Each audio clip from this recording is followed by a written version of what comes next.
नमस्कार मित्रों, आप देख रहे हैं द इंडियन पोस्ट और मैं हूं कुमार भवेश चंद्र। उत्तर प्रदेश में सर्दियों का प्रकोप थोड़ा कम होने लगा है, लेकिन सियासी सरगर्मियां बढ़ने के आसार हैं।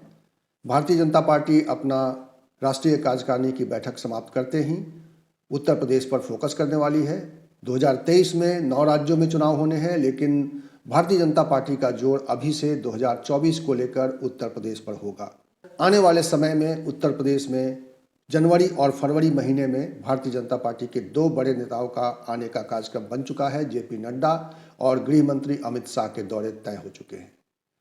उनके दौरों के अलावा उत्तर प्रदेश में अब विपक्षी एकता को लेकर भी कुछ कोशिशें तेज हुई हैं और इसमें सबसे पहले नाम आता है अखिलेश यादव का कि अखिलेश यादव का आने वाले समय में क्या मूव रहने वाला है, वो किधर जाने वाले हैं। मायावती ने तो साफ कर दिया है कि वो किसी के साथ कोई तालमेल नहीं करेंगी, लेकिन क्या अखिलेश यादव जो 2019 में अपनी साख बचाने के लिए, समाजवादी पार्टी की साख बचाने के लिए उन्होंने बसपा के साथ समझौता किया था और उस समझौते के बावजूद महज 5 सीटों तक पहुंच पाए थे। उनके पास 5 सीटें थीं और उनमें से भी 2 सीटें वो हार गए थे उपचुनाव में। रामपुर और आजमगढ़ की सीट वो नहीं बचा पाए थे। मुलायम सिंह यादव के निधन के बाद मैनपुरी सीट को बचाने के लिए उन्होंने एड़ी चोटी का पसीना बहाया। उन्होंने अपने चाचा शिवपाल यादव का सहयोग लिया। इसकी वजह से वो उस सीट को बचा पाए। वहाँ पर डिम्पल यादव आज सांसद हैं।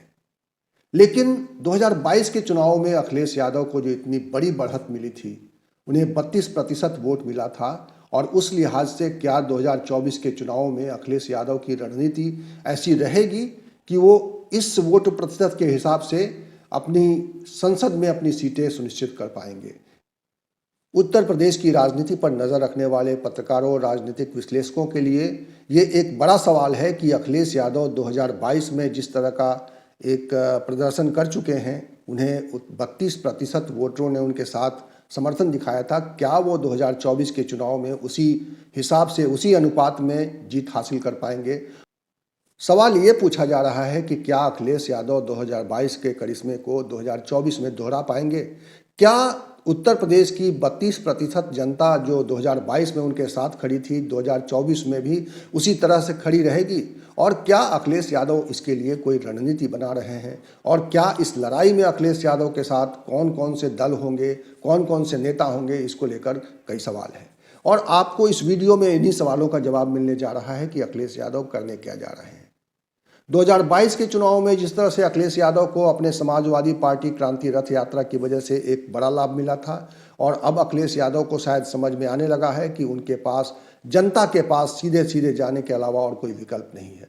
मैनपुरी का चुनाव भी उन्होंने इसीलिए जीता क्योंकि वो आखिरकार सड़क पर उतरे, आखिरकार लोगों के बीच में गए, उन्होंने अपने चाचा को मनाया और आखिरकार मैनपुरी का चुनाव वो जीत पाए।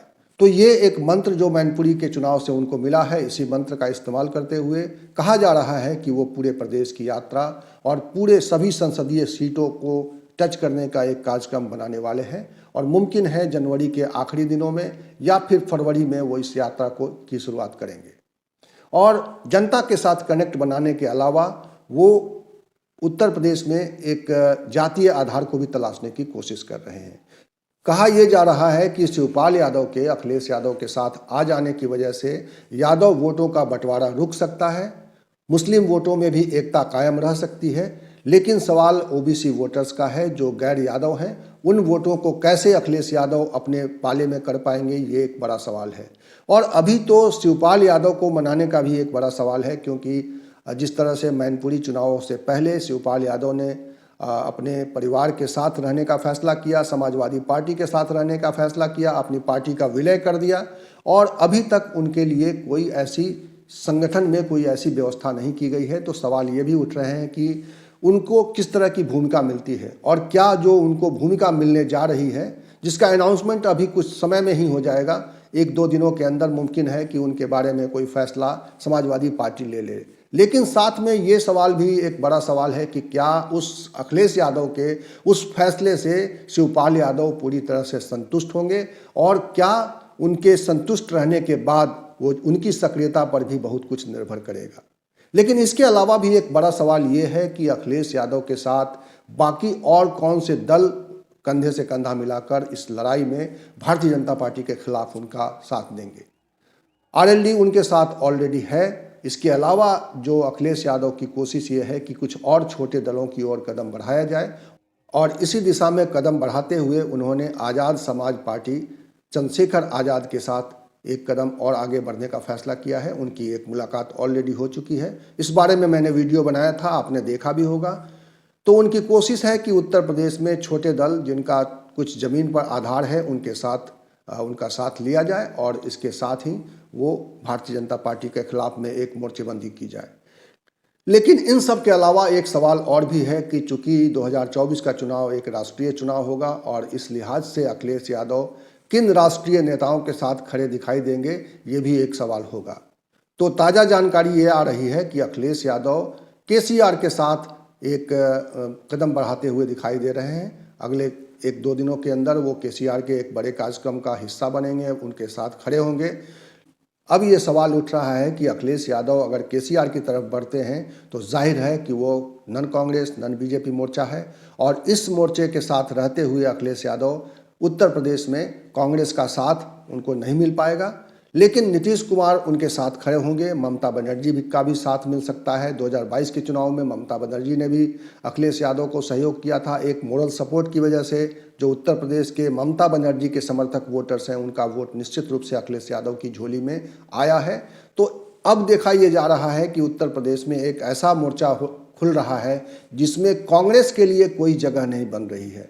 यानी अखिलेश यादव भी नन कांग्रेस दिखाई देंगे, नन कांग्रेसी मोर्चा में दिखाई देंगे।